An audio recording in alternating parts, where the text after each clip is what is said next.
ఆయన అటువంటి కావ్యం రాస్తే అప్పుడు ఇయ్యి, అది కూడా రామాయణంలో ఉంటే అప్పుడు ఆలోచించు. అందుకే నాకెవరో అవధానాలు బాగా చేసే రోజుల్లో అభినవ చెళ్ళపిళ్ళని బిరుదిస్తా ఉన్నా. అసలు ఈ అభినవ ఉంటే కొడతానని చెప్పాను. చెళ్ళపిళ్ళవారిని నాతో పోల్చొద్దు, నన్ను చెళ్ళపిళ్ళవారితో పోల్చొద్దు. నేనే ఆయనే. మీ ఇష్టం వచ్చిన బిరుదించుకోండి, కానీ అభినవ చెళ్ళపిల్ల వద్దు నాకేం చెప్పాను. అభినవ గొప్ప అవసరం లేదండి. వారి పద్ధతి వేరు, మన పద్ధతి వేరు. వారు ఎదుర్కొన్నవి వేరు, మేము ఎదుర్కొన్నవి వేరు. వారు పాండిత్యపరంగా ఎదుర్కొన్నారు సమస్యలని. మేము చూస్తున్నాం, మాకు ఇంగ్లీష్ పదాలు ఉర్దూ పదాలు ఇస్తున్నారు దత్తపోతులు. ఇక్కడ మమ్మీ డాడీ ఆంటీ అంకుల్ హాలాహల భక్షణం చెప్పండి, ఎవడు బాబు చెబుతాడు? ఇక్కడ డ్రాయరు బనీ నిక్కర చొక్క రామాయణం మీద పద్యం చెప్పండి. మరి తిరుపతి వెంకటకం అడగలేదు ఇలాగా. వాళ్ళది పాండిత్యపరమైన వ్యవహారం, మాది లౌకికమైన వ్యవహారం. మా కర్మకు మాకు ఇక్కడ ఇంగ్లీష్ భాష వచ్చి పడింది. ఇక్కడ దాంట్లో చెప్తున్నారు మొత్తం దత్తపోతులు. ఇవన్నీ తెలుగు పదాలు చేయాలి. ఇక్కడ సంస్కృతాన్ని తెలుగు చేయొచ్చు, తెలుగును సంస్కృతం చేయొచ్చు. ఇంగ్లీష్ని ఎలా చేస్తామండి? మన భాష కాదు, మన వ్యవహారం కాదు. అంచేత వారు ఎదుర్కొనేది వేరు, మేము ఎదుర్కొనేది వేరు. అంచేత బిరుదులు ఇచ్చేటప్పుడు ఆలోచించాలి. ఊరికే గొప్ప బిరుదు కదా అని ఇచ్చేయకూడదు అలాగా. అంచేత అభినవ అనే శబ్దం ఉండాలి వీళ్ళు, ఎందుకంటే వాళ్ళు మహానుభావులు అసలు.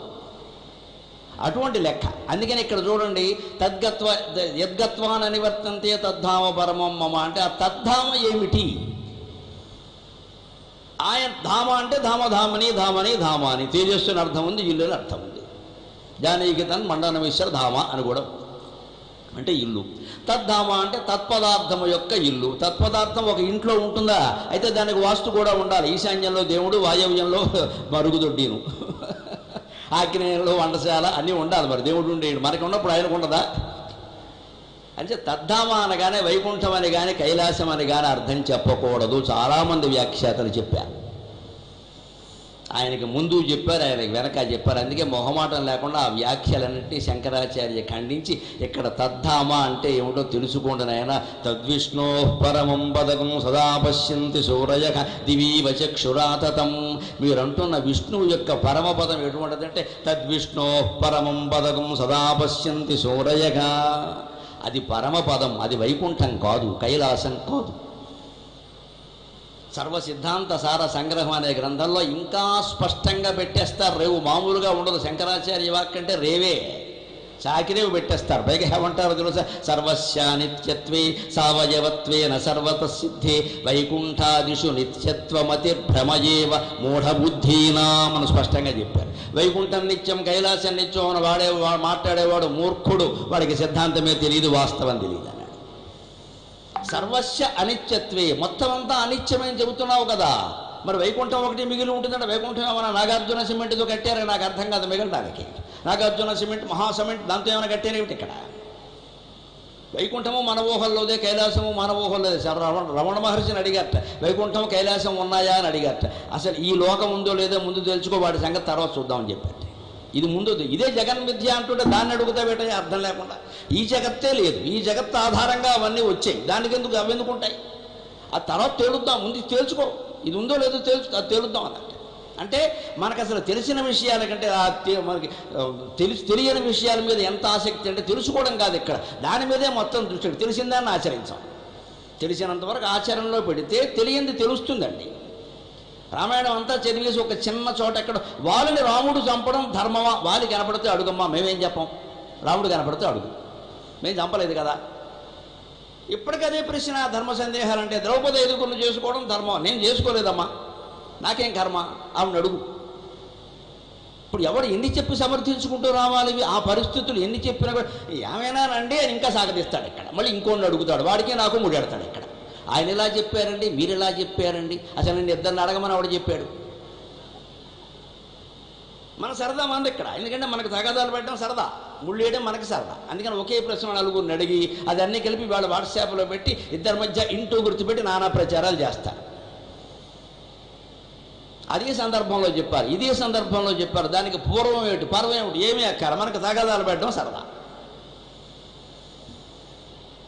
దాని నుంచే తప్పించుకోవాలి. ఎందుకంటే మీకు కావాల్సింది జ్ఞానమా, తగాదాలు పెట్టడమా?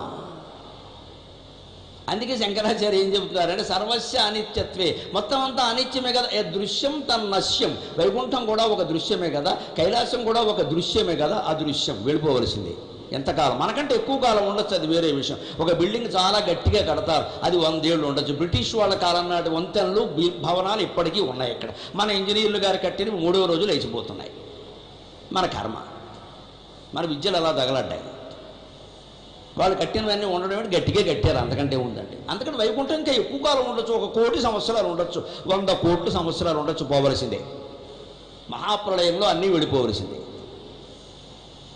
అందుకని వైకుంఠాదిషు నిత్యత్వమతి భ్రమయేవ మూఢబుద్ధీనాం, అంతా అనిత్యమే అని చెబుతున్నప్పటికీ సావయవత్వం, పైగా అవయవాలు ఉన్నదేది ఎప్పుడూ ఉండదండి. ఒక లెక్కది, మన కాళ్ళు చేతులు ఉన్న అవయవాలు, ఆయన చేత ఉండదు. ఈ మైకుకి ఈ స్టాండ్ ఒక అవయవం, ఈ అడ్డం స్టాండ్ ఒక అవయవం, ఈ మైకు ఈ గొట్ట ఉంది, ఇది ఒక అవయవం, ఈ వైరు ఒక అవయవం, ఇవన్నీ అవయవాలతో ఉంది కాబట్టి ఈ మైకు ఉండదండి, దీన్ని నాశనం చేసేయచ్చు. కానీ దీంట్లో నేను మాట్లాడుతుంటే మీకు వినబడే శక్తి ఉందే, అది శాశ్వతం, దానికి అవయవాలు, అది శాశ్వతం. ఆ శక్తే భగవంతుడు, ఆ శక్తే భగవంతుడు. శృణ్వన్ శ్రోత్రం పశ్యన్ చక్షు మన్వానో మనయితి సయ్యగ ఆనకాగ్రేభ్య ప్రతిష్ఠితగా అంటోంది కదా. ఆ భగవత్ శక్తి ఆపాదమస్తకం వ్యాపించి ఉందయ్యా. నువ్వు దేనివల్ల వింటున్నావు? శృణ్వన్ శ్రోత్రం, నీకు చెవి వినపడేలా చేస్తుంది అంటే ఆ శక్తి కారణం, చెవి కాదు, ఇది ఒట్టి డొప్ప. చెవి వింటే శవానికి కూడా చెవులు వినపడాలి, చెవికి ఎక్కడుంది ఆ శక్తి? పశ్యన్ చక్షు, చూస్తోంది, కన్ను చూస్తోంది అంటే కంట్లో ఉండే దివ్య శక్తి కారణంగా జరుగుతుంది. అది కన్ను తనంత తాను చూడలేదు. మన్వానో మనయితి, మనస్సు కూడా ఆలోచిస్తుంది అంటే దాని ఆలోచనకి మూలమైన తేజస్సు వేరే ఉంది. సయ్యక ఆనకాగ్రేభ్య ప్రతిష్ఠితక, మొత్తం ఈ సుట్టులో ఆనకాగ్రం, మొత్తం కాలి గోటి కొస వరకు వ్యాపించి ఉందయ్యా ఆ శక్తి అన్నారు.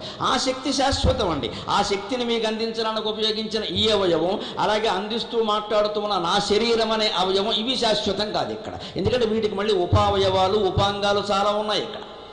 అవయవాలు ఉన్నది ఏదైనా పోతుంది. అంచేత సర్వస్య అనిత్యత్వే, అంతా అనిత్యమే అని చెబుతుంటే సావయవత్వే, అంతా అవయవాలు ఉన్నదే కాబట్టి పోతుంది అంటే వైకుంఠాదిషు నిత్యత్వమతి భ్రమయేవ మూఢబుద్ధినా. వైకుంఠం మళ్ళీ కారణం. ఇతర సిద్ధాంతాలు అద్వైతం కంటే వేరుగా చెప్పేవాళ్ళు ఏమంటారు?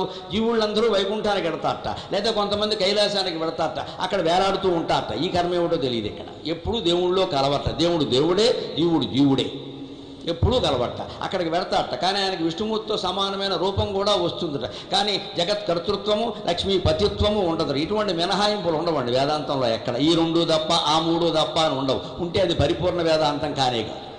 వాడు విష్ణుమూర్తితో కలిశాడంటే సంపూర్ణంగా విష్ణుమూర్తి అయిపోవలసిందే, తిరుగులేదు. ఇంకా శరీరంలో శరీరం కలిసే సమస్య లేదండి. ఆత్మ అంతటా ఉంది కాబట్టి అది దేనితోనూ కలిసే సమస్య లేదండి, విడిపోలేదు కాబట్టి. అంచేది ఆత్మ ఎప్పుడూ కలిసే ఉంది.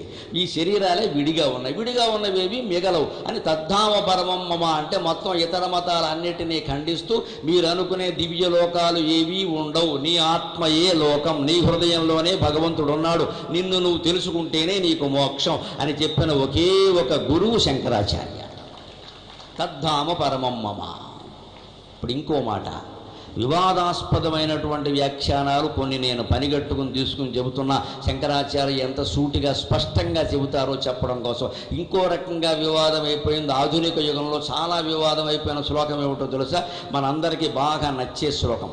అనన్యాశ్చంతయంతో మాం ఏ జనా పర్యుపాసతే తేషాం నిత్యాభియుక్తానాం యోగక్షేమం వహామ్యహం 9వ అధ్యాయంలో ఉంటుంది. నా మటుకు నేను భగవద్గీత 700 శ్లోకాల్లో రోజు 10, 12 మనస్సులో తలుచుకుంటాను. ఆ రకంగా భగవంతుడి దేవాలు అన్నీ సుమారుగా గుర్తున్నాయి. కానీ ఎప్పుడైనా ఆ 10, 12 కూడా తలుచుకునే అవకాశం లేకపోతే ప్రయాణాల వల్ల ఒక్క భగవద్గీతకి ప్రతీకగా తలుచుకునే ఏకైక శ్లోకం ఇది. అనన్యాశ్చంతయంతో మాం ఏ జనా పర్యుపాసతే తేషాం నిత్యాభియుక్తానాం యోగక్షేమం వహామ్యహం 9వ అధ్యాయం రాజవిద్యా రాజగుహ్య యోగంలో నాకు అంత ఇష్టం ఈ శ్లోకం అంటే.